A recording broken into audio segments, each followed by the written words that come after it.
Tai sveiki visi, kas stebite, jungiatės, žiūrite šio vakaro pasidalinimą, šio vakaro gyvą transliaciją arba jau pakartotinai jums patogiu metu per mano asmeninį kanalą arba širdies erdvės puslapį, arba dar bus galima vėliau atrasti šitą video ir pasidalinimą mano YouTube'ės kanale, kuris yra užvadintas mano vardu. Tai dėkui, kas jungiatės ištikimai, kas jungiatės pirmų kartų, tyčia, netyčia, nors sako, atsitiktinumų nebūna. Tai vėl tradiciškai laidelė kaip klausimas, atsakymas ir praktika. Ir šitą klausimą vakar ir temą prieš 2 savaitės, ne vakar, bet prieš 2 savaitės būtent uždavė viena žiūrovė po mano pasidalinimo, po praeito karto, apie tai, kaip bendrauti su žmogumi, kuris nebendrauja. Arba aš padariau temą šio vakaro, kaip bendrauti su taika.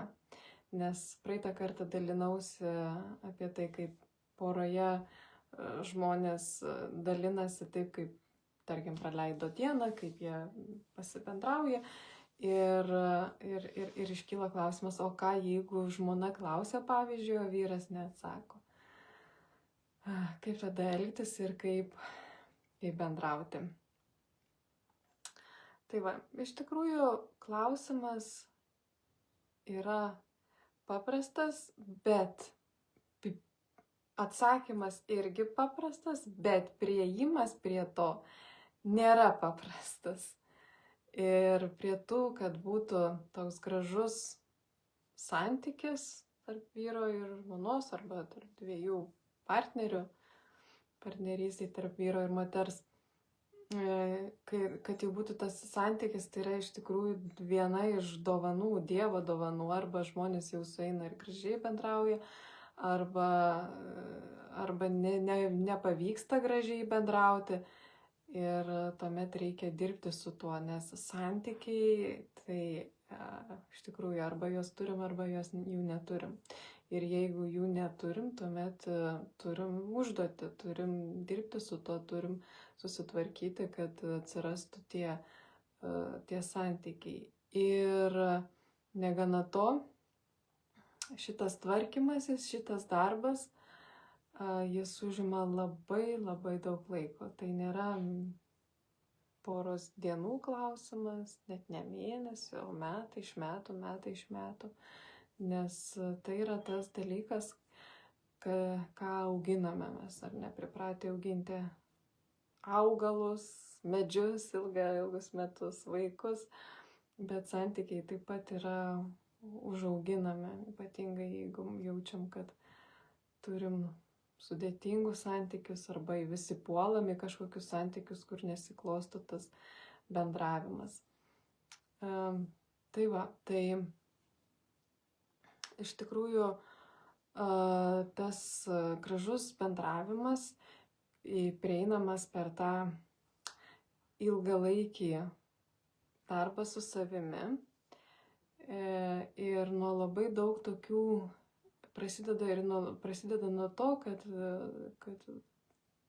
nuo savo tokių ilgalaikių suvokimų, gilių suvokimų, kad tas žmogus, kuris sėdi namuose arba su kuriuo susitinkam vakare, trumpalaikis ar ilgalaikis partneris, mūsų yra mūsų atspindys. Ir jisai grįžęs mums rodo mūsų kažkurią pusę. Tik tais klausimas būna, kurią reikia surasti, pusę rodo. Atspindi mus, kaip ir nieko naujo, kaip ir jokia naujiena. Bet jeigu, pavyzdžiui, grįžtam namo ir įsivaizduokim, kad sėdi mūsų atspindys, sėdime mes, ar ne, ten kažkur namuose prie virtuvės stalo. Ir tada toks klausimas, kaip aš pati su savimi bendraučiau? Kaip aš bendraučiau, jeigu aš grįžčiau namo ir rasčiau save sėdinčią prie to stalo ir tas vyras, tai esu aš. Ir kaip tada su juo kalbėtume? Ir ar kalbėtume taip, kaip ir kalbame su savo vyru? Arba atvirkščiai vyrams, ar vyrai irgi kalbėtų su savo žmonom taip, kaip dabar kalba, jeigu pamatytų, kad prie to stalo sėdi jie patys. Jeigu nuoširdžiai pajutot šitą klausimą, tai turėtumėt pajausti vidui pasipriešinimą. Pasipriešinimą tam, kad nesąmonė negali tai būti, tai aš ir kalbu gražiai, arba dar kažkokį tai vidinį išsisukinėjimą.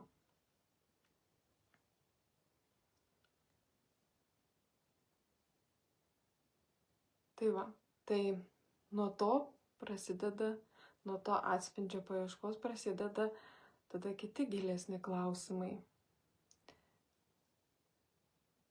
Kur, jeigu mano vyras su manim nebendrauja arba nenori dalintis dienos įvykiais, nėra gražaus pokalbio, tada kitas klausimas yra, o tai kur aš su juo taip elgiuosi, kur aš su juo taip kalbu, kur aš nenoriu su juo dalintis, aš jam nesipasakoju kažko, aš jam netveriu širdies arba aš prieštarauju kažkur, ką jisai siūlo, prieštarauju jo idėjams, prieštarauju jo pasiūlymams.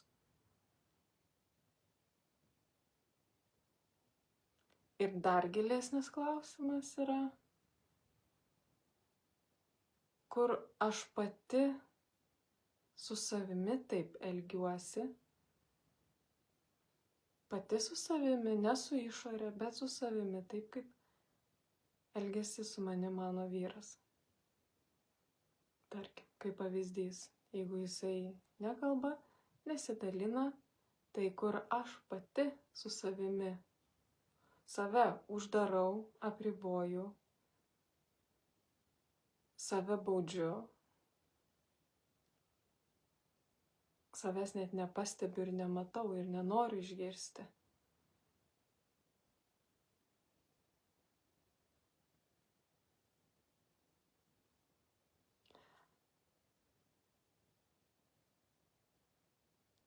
Čia yra klausimai, nuo kurių gali prasidėti tas vidinis pokytis dėl savęs. Jeigu mes žvelgsime į išorę kaip į save, į savo vidų. Ir čia jau yra vidinė ta tokia transformacija ir vidinis pokytis, kur tenka išlukštenti tuos dalykus, kad viduje nebebūtų įtampos.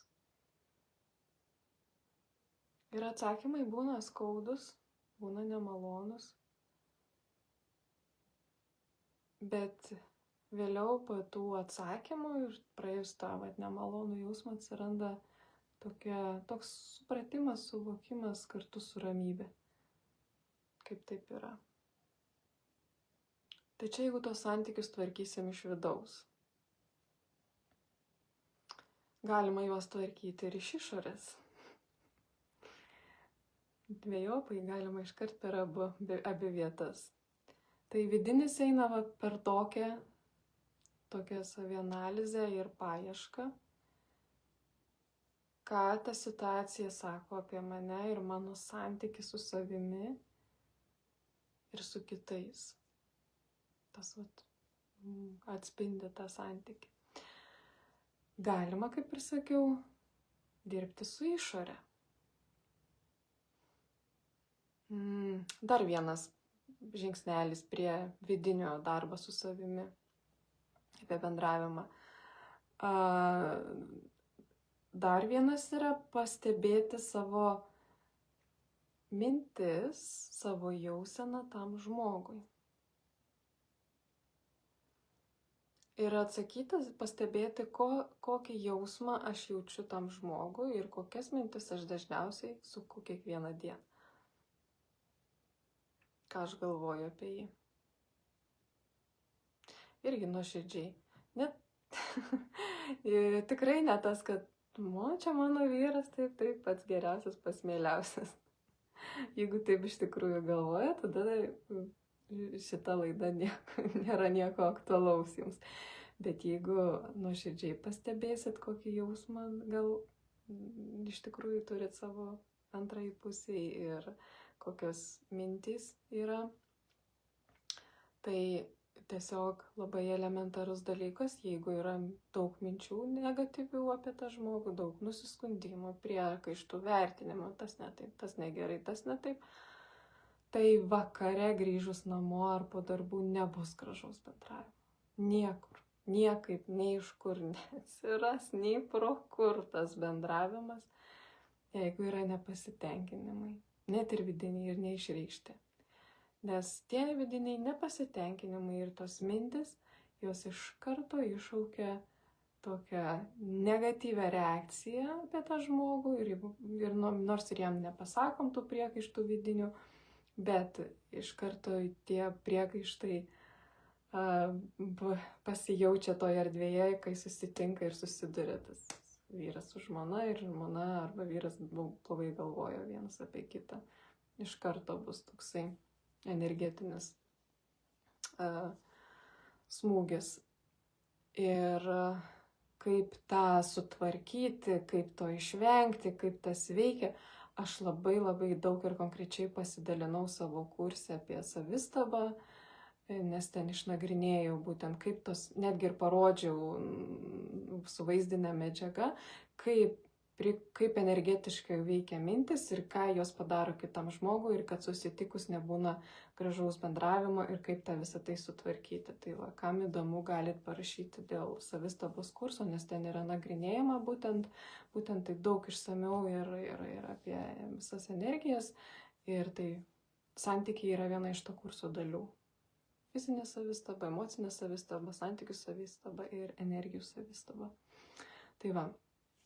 Tai čia toks intarpas ir trumpa informacija apie tai, kad jeigu turim negatyvaus susierzinimo dėl to žmogaus ir vis nuolat apie tai pagalvoja, tai vakare gražaus pasidalinimo ir bendravimo tikrai nebus. Ne.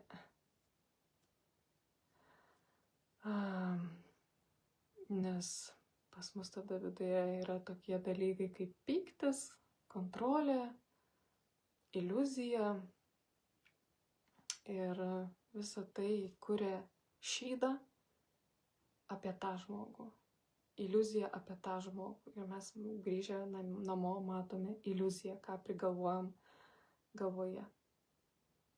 Netgi būna ir atvirkščiai, kad labai per gerai galvojam apie kitą žmogų, apie savo partnerį.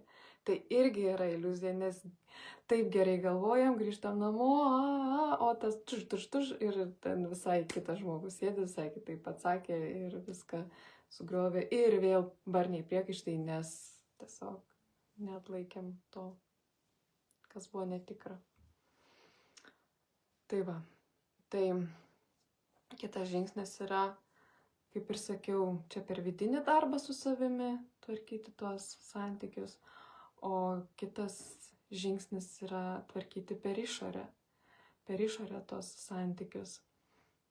Tai vat ir čia toks, man jau kelis kartus esu apie tai sakiusi, bet vis norisi priminti ir pakartoti, kad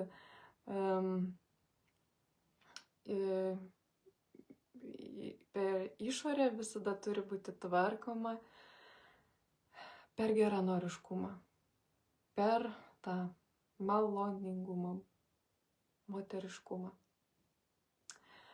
Ir pats tas geriausias būdas tai tas, kad būti tai natūraliai savimi, rūpestingai, maloniai, moteriškai moteriai, kuriai iš tikrųjų rūpi, nuoširdžiai rūpi, kaip sekėsi kitam žmogui, kaip jisai praleido dieną, kaip gyveno. Ir klausti to, netgi jeigu rytoj jis to paties nepaklausia, jeigu nepaklaus to po savaitės jūsų, ar po mėnesio nepaklaus. Nes kaip ir sakiau, tai trunka labai ilgai, kol galų gale kito žmogaus širdis atsiveria. Tam kartais reikia pusės metų, kartais metų, bet jeigu tai yra santykis, tai yra ryšys ir mes jaučiame, kad mes šiaip ar taip turime ten problemų, kurias reikia tvarkyti, tada galim iš karto nusiraminti, nuleisti kontrolės rankas ir eiti į tą santykį su atvira širdimi ir maloningai bendrauti. Ir jeigu kils toks klausimas, kad tai yra apsimetinėjimas, kad tai netikra, tai vaidyba, jeigu tai yra atvira širdis, nebus jokios vaidybos. O jeigu uždara širdis, ta vaidyba, tai tas darbas išmokins atverti širdį ir iš tikrųjų pajausti. Nes jausmas taip pat išmokti jausti, taip pat yra darbas, taip pat yra užduotis.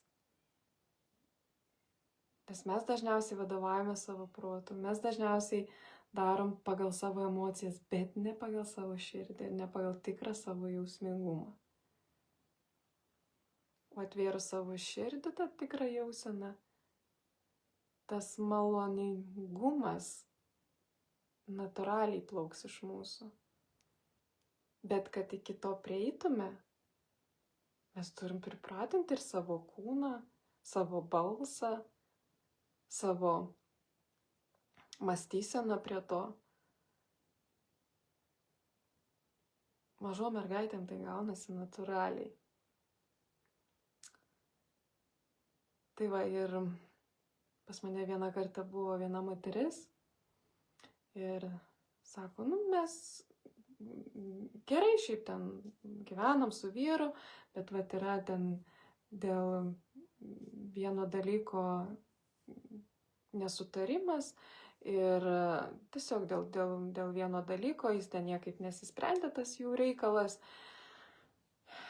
Ir pradėjo kelti jų dviejų šeimoje įtampą ir jie tiesiog pradėjo pyktis kiekvieną dieną. Pykos kiekvieną dieną dėl to reikalo. Ir ta moteris kreipėsi į mane ir klausė, ar tai reiškia, kad jau viskas, kad, ar man išsiskirti su juo, su to vyru. Ir aš sakau, tai kokia dabar namie situacija. Jis atsakė, kad, mes dabar beveik grįžtam pikti ir konfliktuojam. Gerai, sakau, o jeigu dabar jūs po mūsų sutikimo šiandien, rytoj, kitą dieną stengsitės grįžti į namus ir stengsitės būti geros nuotaikos. Tai yra nebesikabinti prie to reikalo, nebesikabinėti prie tos problemos, nebe dar labiau iškelti tą visą tai, kas ir taip jau susitinka dvi žaizdos įskaudintos ir dar tą problemą kelia. O jūs grįšite ir būsite tiesiog patenkinta tuom, kaip yra. Gali būti diena linksmesnė, liūdnesnė, bet jūs būsit patenkinta taip, kaip yra. Jis sakau, įsivaizduokit, tai dabar atsakykit man. Ką darys jūsų vyras? Ar jisai norės skirtis? Ar jisai norės pyktis? Nes tai nėra ta situacija, kur jau reikia bėgti, gelbėtis ir ieškoti kažko kito. Tai tiesiog ta situacija, kur jau prašo atsitraukti nuo žaizdos, atsitraukti nuo to, kas skaudina ir eiti į paprastus dalykus. Iš tikrųjų viskas kaip būna paprasta, kad viskas mums paprastai padėta ir pateikta. Ir nustoti kalbėti apie tai, kas skaudina ir kalbėti apie paprastus elementarius dalykus. Tai nėra nedvasinga, tai nėra kažkas tai tokio, kad negalima pasakyti, šiandien mačiau 3 baltas mašinas, šiandien parduotuvį išleidau tiek ir tiek, va, kiek nupirkau, rytoj planuoju tą vakarienę daryti, ar tu norėtum, ir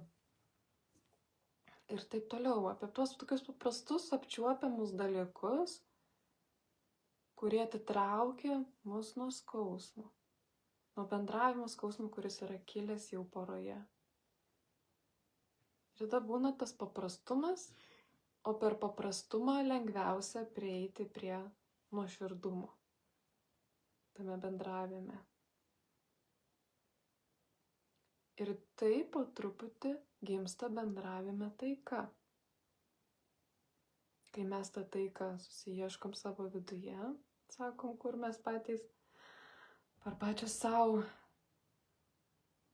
save kontroliuojam, ribojam, kur kitą žmogų viduje kontroliuojam, ribojam.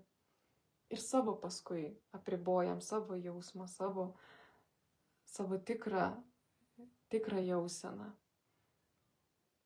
Ir tada turim tokį norą, kad aš kalbėsiu su juo gražiai ir jis turi man gražiai atsakyti. Arba aš tai padarysiu ir jis turi padaryti.